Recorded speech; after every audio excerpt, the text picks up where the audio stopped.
अब हम इसके अभ्यास प्रश्न पे आ जाते हैं। तो अभ्यास प्रश्न देखें। प्रश्न क्रमांक 1 आपको क्या कह रहा है, वो स्क्रीन पे आपको नजर आ रहा होगा। प्रश्न है कि पाठे दत्तम गीतम स्वस्वरम गायते, यानी आपको स्वर के साथ गायन करना है। जैसे मैंने पाठ समाप्ति के बाद आपको गा के दिखाया। आप में यदि मेरे से अच्छा स्वर है तो आप उसको और अच्छे से गायन करने का प्रयास करें, कंठस्थ करें।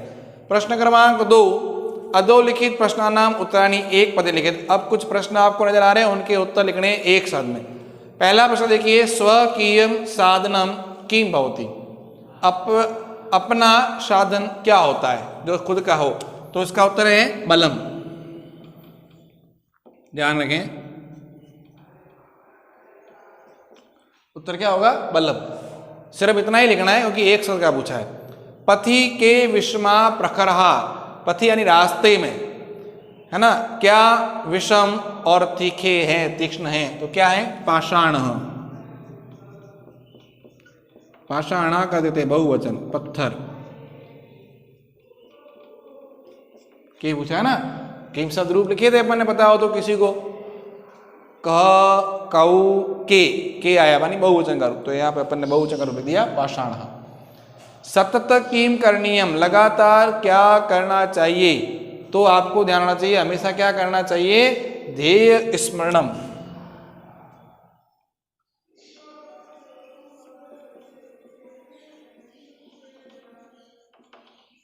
ध्येय स्मरणम यानी हमारा जो ध्येय है, लक्ष्य है, उसको याद करना चाहिए। अगला है, एतस्य गीतस्य रचयिता कह। इसके रचयिता, पाठ के प्रारंभ में मैंने आपको बताया था कि ये जो गीत है वह श्रीधर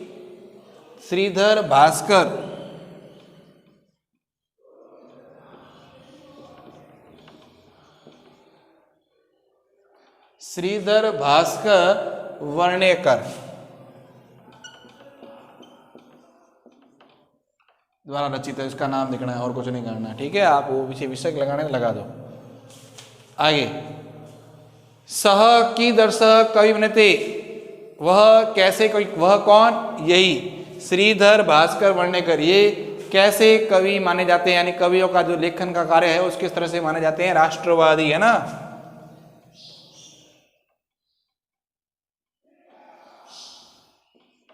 राष्ट्रवादी कवि, कैसे कवि है ये, राष्ट्रवादी कवि। कवि लिख दो साथ में ताकि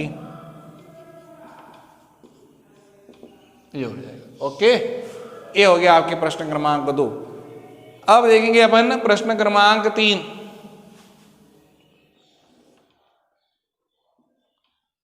प्रश्न क्रमांक 3 देखें। प्रश्न क्रमांक 3 में आपको क्रिया शब्द भरने रेगिस्तान में। पहले कोष्ठ में कुछ शब्द दे रखे हैं, उसका अध्ययन करते हैं। निदेही यानी रखो, विदेही यानी छोड़ो, सॉरी विदेही का मतलब छोड़ो नहीं है, जेही का मतलब छोड़ो होता है।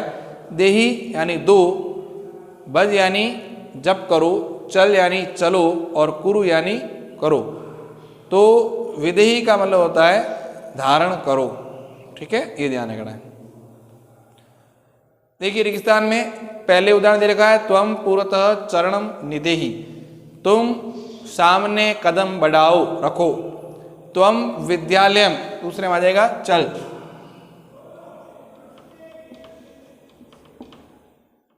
इसके बाद दूसरा, राष्ट्रे अनुरक्तिम, राष्ट्र में अनुरक्ति क्या करनी है, रखनी है। तो विदेही क्या लिखेंगे, विदेही यानी रखो।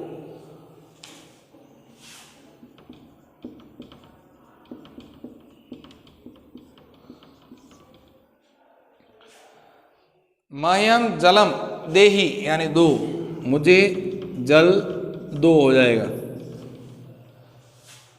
मूढ़ मूर्खों, खालिस्तान धनागतम तृष्णाम, जही ही, ज ही क्यों आएगा, तो वो कह रहा है मूर्खों धन को प्राप्त करने की लालसा, जही ही यानी छोड़ो।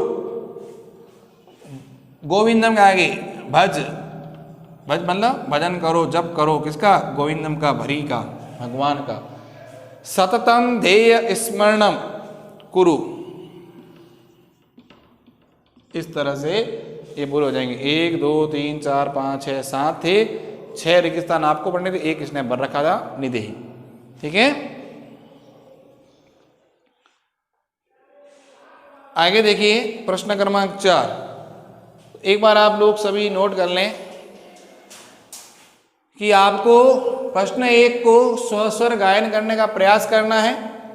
प्रश्न क्रमांक 2 में एक शब्द में उत्तर लिखने हैं, प्रश्न लिखना, उत्तर लिखना एक शब्द में। तीसरे में आपको रेगिस्तान की पूर्ति करनी है, उम्मीद है आपने नोट किया होगा। हम आगे बढ़ेंगे प्रश्न क्रमांक 4।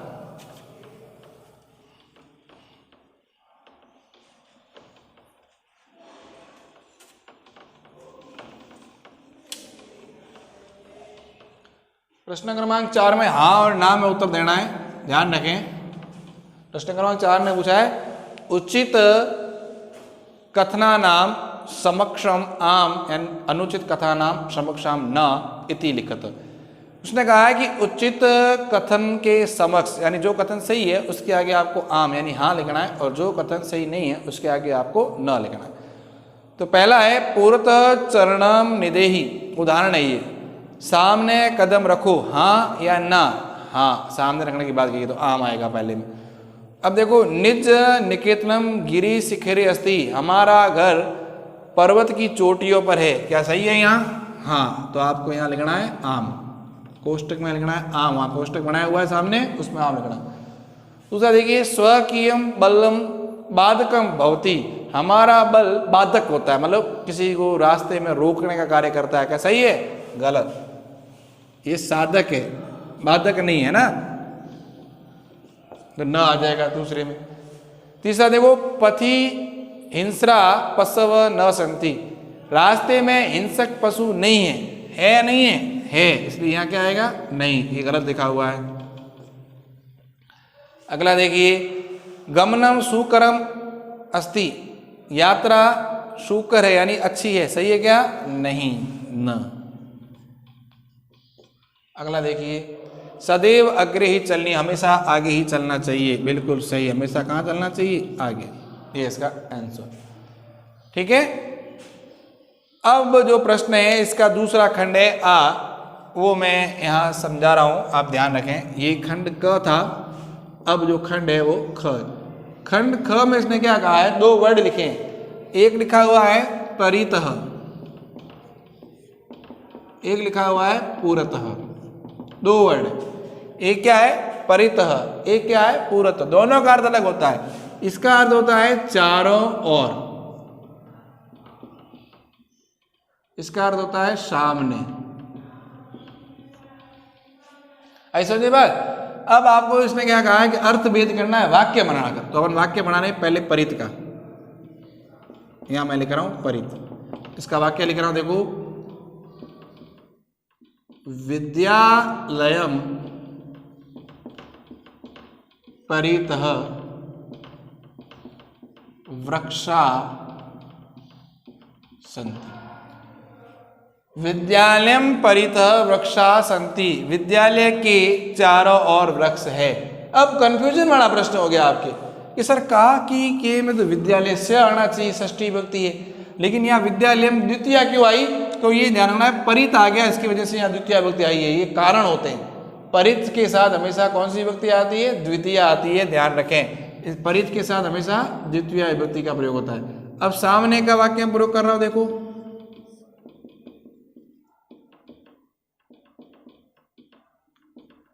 पूर्वतः का ना, विद्यालयस्य पूर्वतः उद्यानम अस्ति, विद्यालय के सामने बगीचा है। अब देख लो, यहाँ विद्यालय के, यहाँ भी विद्यालय के, लेकिन परित की वजह से यहाँ द्वितीय विभक्ति, या पूर्व की वजह से कौन सी विभक्ति है? षष्ठी विभक्ति। ठीक है, वैसे वैसे ही बनेगा। ये आपके क हुआ, उसके बाद ख। ख में देखो नग है ना, ख में क्या लिखा हुआ है? नग। नग का मतलब होता है पर्वत, और दूसरा है नाग, इसका अर्थ होता है सर्प यानी सांप। तो अपन इसका प्रयोग कर रहे हैं, देखिए ये नग, नग का पहले कर रहे हैं हिमालय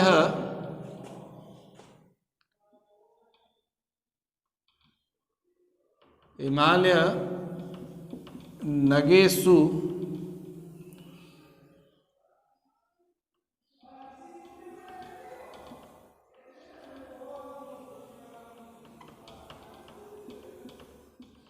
उच्चतम नगः अस्ति। हिमालय पर्वतों में सबसे ऊंचा पर्वत है। अब नाक का प्रयोग कर रहे हैं, ध्यान दें।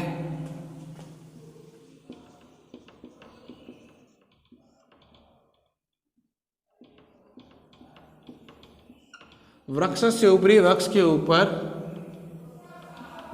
एक नाग वसति। वृक्ष के ऊपर एक नाग रहता है। ये वाक्य प्रयोग हो गया इसका। अगला देखो ग। आरोहणम, ध्यान दें। आरोहणम अर्थ होता है चढ़ना। दूसरा है अवरोहणम, अर्थ होता है उतरना। ठीक है ना, ध्यान दें। वाक्य हम प्रयोग कर रहे हैं।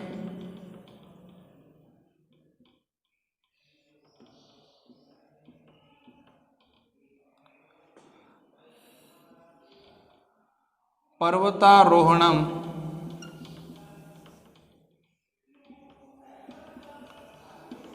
दुष्करम भवति।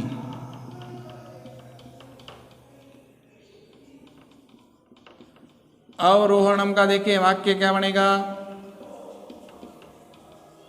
पर्वत रोहणम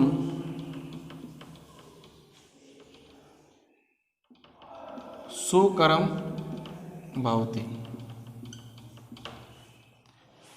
पर्वतारोहण, पर्वत चढ़ना, दुष्करम भवति यानी दुष्कर होता है, मुश्किल होता है, कठिन होता है।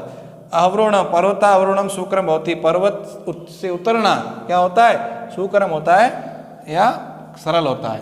अगला देखें विषमा और क्षमा। तो ध्यान दें, पहले लिखा हुआ है विषमा।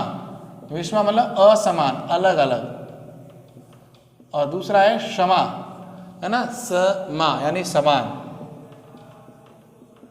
ये अर्थ होते हैं। वाक्य में प्रयोग कर रहे हैं, पहले कर रहे हैं विषमा। विषमा में मार्गे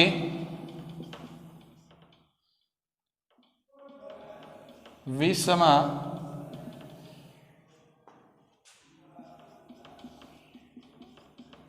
पाषाणा संति। मार्ग में असमान पत्थर है, कोई छोटे कोई बड़े। क्षमा,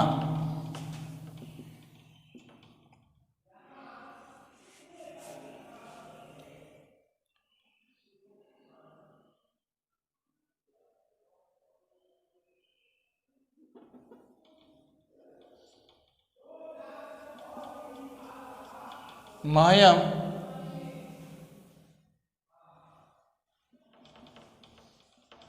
सर्वे बालकाः क्षमाशन्ति। मेरे लिए सभी बालक समान है, कोई छोटा बड़ा नहीं है, इसलिए समान है। तो ये दो हो गए, आपके अंतर भी हो गया। इनमें 4 प्रश्न हुए हैं। इसके आगे आप एक बार नोट कर लें, देख लें, उसके बाद आगे बढ़ते हैं अपन।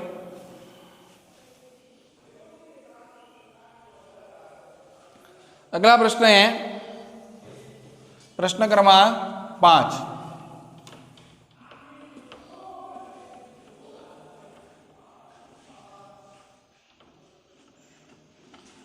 अर्थ अंतर कैसे करना है, शब्दों का अर्थ भी ध्यान में होना चाहिए और उसके अनुसार वाक्य निर्माण करके अर्थ में अंतर बताना है। तो अपन ने वो उदाहरण किए अभी, तो उसे नोट किया होगा, आपने अच्छे से ध्यान रखा होगा। आगे बढ़ते हैं अपन अब इस प्रक्रिया में। प्रश्न क्रमांक 5। प्रश्न क्रमांक 5 क्या कह रहा है? प्रश्न क्रमांक 5 कह रहा है कि कुछ शब्द दिए हुए हैं मंजूषा यानी पेटिका में, उनका प्रयोग करते हुए रिक्त स्थान की पूर्ति करनी, खाली जगह भरनी है। पहले अपन शब्द पढ़ रहे हैं, क्या है? ए यानी ही, खलु यानी निश्चित ही, तथा यानी वैसे, परितः चारों ओर, पुरतः सामने, सदा हमेशा, विना यानी बिना। तो देखिए पहला है विद्यालय से खाली स्थान एकम उद्यानम अस्ति। विद्यालय से खाली स्थान एकम उद्यानम अस्ति, अभी बताया था मैंने आपको। परितः और पुरत का, परित होता तो विद्यालय में होता, तो परित नहीं आएगा, क्या आएगा? पुरतः। क्या बनेगा देखो, विद्यालय से पुरतः एकम उद्यानम अस्ति, विद्यालय के सामने एक बगीचा है। दूसरा देखे, सत्यम खाली स्थान जयते, सत्य विजयी होता है, सदा भी हो सकता है इसमें और ए भी हो सकता है। तो देखें अपन, सत्यम सदा जयते, सत्यम सदा जयते, तो इसका हो जाएगा सत्यम विना जयते। या एव कर लेते, सत्य हमेशा विजयी होता है, क्योंकि एक स्थान और है जिसमें सदा आने की संभावना। किम भवान स्नानम कृतवान, क्या आपने स्नान किया? तो आगे आ जाएगा खलु, निश्चित ही, है ना। उसने पूछा है कि क्या आपने निश्चित ही स्नान किया, तो यह प्रश्न पूछा गया है उसे। स यथा चिंतति, वह जैसे सोचता है। खाली स्थान आचरति, यथा आया है तो यथा के साथ तथा आएगा दूसरा अवयव, वह वैसा ही सोचता है। अगला देखें, ग्रामम खाली स्थान वृक्षा संति। अब देखो यहाँ ग्रामम आया है, द्वितीय विभक्ति है, यानी इसके आएगा साथ में परितः। अगले में देखें, विद्या खाली स्थान जीवनम वृथा, तो बिना, ठीक है ना, ध्यान रखें, विद्या के बिना जीवन है वो व्यर्थ है। अंतिम देखिए, खाली स्थान भगवंत भज, सदा अब आ जाएगा। क्यों आ जाएगा? कि हमेशा भगवान का भजन करो या याद करो, तो ए है यहाँ आएगा, सदा उधर आ जाएगा, ठीक है, ये हो जाएगा चेंज। उसके बाद है प्रश्न क्रमांक 6 देखें, विलोम शब्द बताने आपको मिलान करना है। मैं मिलान कर रहा हूं सीधे ही, आप ध्यान दें। पहले मैं एक तरफ लिख देता हूं सारे विलोम शब्द।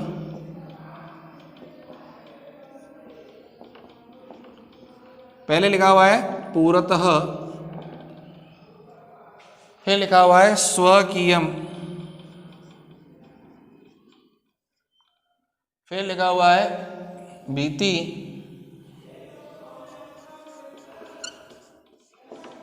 फिर लिखा हुआ है अनुरक्तिम,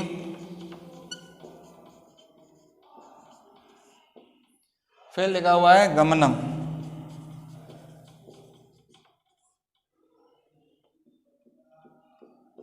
ध्यान दें, सामने कुछ वर्ड लिखे होंगे, अर्थ बता रहा हूं पहले इनके अर्थ भी देख लें। पूरत का अर्थ होता है सामने, स्वकीय यानी अपना, भीति यानी भय, अनुरक्ति यानी स्नेह, गमनम यानी जाना, है ना। इसके सामने लिखे विरक्ति, यानी विरक्ति का मतलब, अनुरक्ति का मतलब स्नेह, विरक्ति का मतलब द्वेष, आगमन यानी जान आना, पृष्ठत यानी पीछे, परकीय यानी पराया, और साहस यानी शक्ति।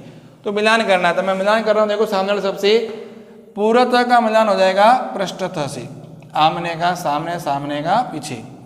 स्वकीयम का हो जाएगा परकीयम, स्वकीयम यानी अपना, परकीयम यानी पराया। भीति यानी भय, तो भय का विलोम शब्द हो जाएगा साहस। अनुरुक्तिम यानी स्नेह, तो इसका विलोम शब्द हो जाएगा यहाँ विरक्ति यानी द्वेष। गमनम यानी आना, तो सॉरी जाना, तो आगमनम हो जाएगा यानी आना, ये इसका विलोम शब्द। इसके बाद है प्रश्न क्रमांक 7। ध्यान दें, प्रश्न क्रमांक 7 में 2 लकार बदलना है। अपन ने लकार अभी पिछली कक्षाओं में किए हैं, तो आपको थोड़ी जानकारी होगी, तो ध्यान रखें किस तरह से बदलना है इसको। प्रश्न है कि एक शब्द दे रखा है, धातु दे रखा है, उसका लकार बदलना है जो सामने दिया उसमें। तो पहला शब्द देखिए लिखा हुआ है पठती, पठती है वो लट लकार का है, तो लोट लकार बदलना है। पठती कहाँ है? पठती प्रथम पुरुष एक वचन में, तो लोट लकार का भी प्रथम पुरुष एक वचन आएगा, हो जाएगा पठतु, और विदलिंग हो जाएगा पठेत। फिर दूसरा वर्ड दे रखा है उसने खेलसी, खेलसी। ध्यान दें, मध्यम पुरुष एक वचन है, तो यहां भी मध्यम पुरुष का आएगा, तो मध्यम पुरुष हो जाएगा खेल, और यहाँ हो जाएगा खेले, पीछे विसर्ग लग जाएंगे। अगला देखिए ये है खादन, खादंती बहुवचन का रूप है, तो यहाँ भी बहुवचन का हो जाएगा, यहाँ हो जाएगा खादंतु,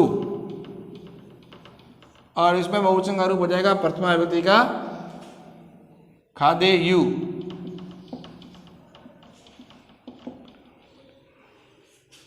अगला वर्ड देखो क्या है, पीबामी।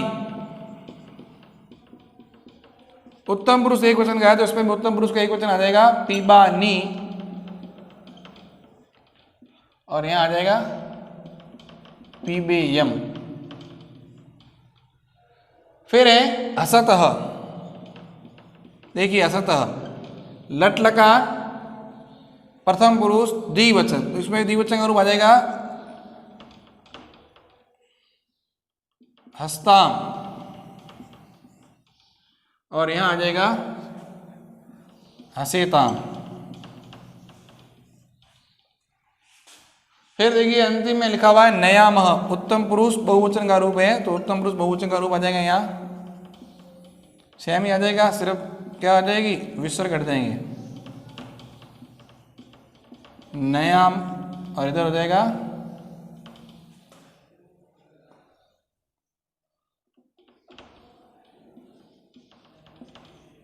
नयम।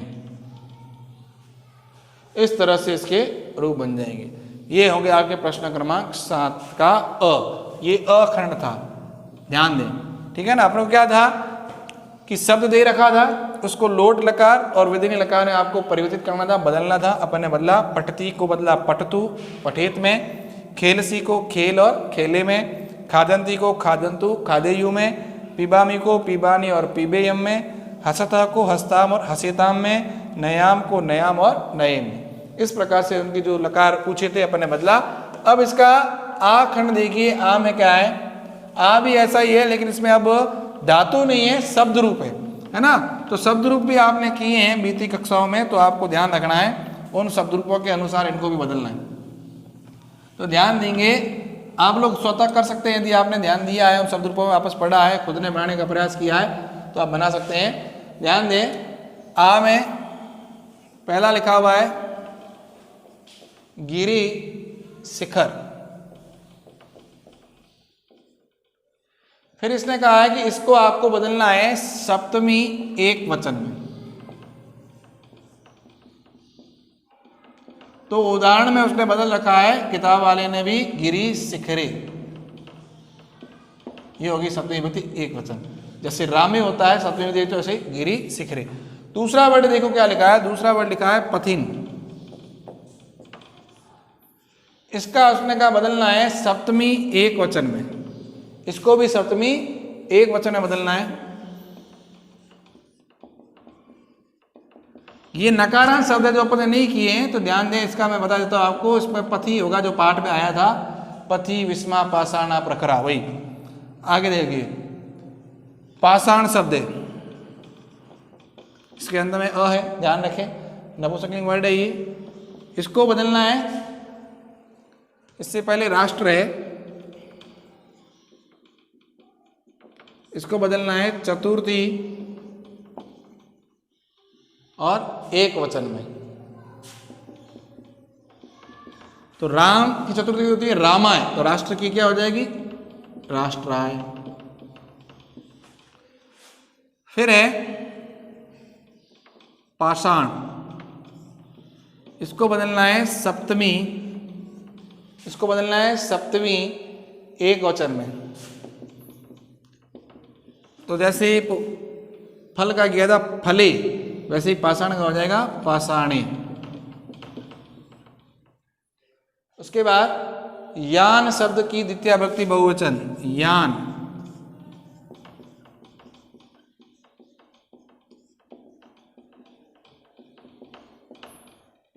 बहुवचन करना है तो हो जाएगा यानानी। फलम फले फलानी, फलम फले फलानी, यानम याने यानानी। आगे देखिए अंतिम और है अभी, किसका वर्णन अब शक्ति। प्रथमा और एक वचन। तो इकारांत है, ध्यान रखें, इकारांत में शक्ति ही बनेगा एक वचन में। फिर है पशु, इसकी सप्तमी विभक्ति बहुवचन।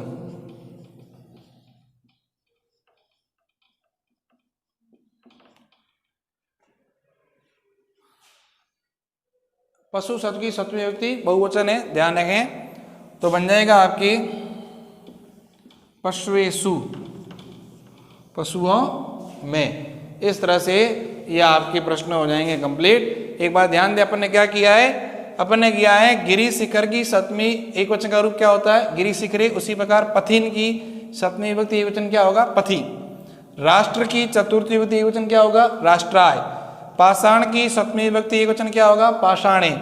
यान की द्वितीय विभक्ति बहुवचन क्या होगा, यानानि। और शक्ति की प्रथमा विभक्ति एक वचन क्या होगा, शक्ति। पशु की सप्तमी विभक्ति बहुवचन क्या होगा, पशुएषु। तो इस प्रकार हमने आज कक्षा 8 रुचिरा भाग 3 का पाठ क्रमांक 4 सदैव पुरतो निदेहि चरणम का अध्ययन किया और उसकी अभ्यास प्रश्नों को अपन ने हल किया। उम्मीद है आप सभी इसे कॉपी में अच्छे से नोट करेंगे और ध्यान रखेंगे। हम अगली कक्षा में फिर मिलेंगे नए पाठ के साथ। तब तक के लिए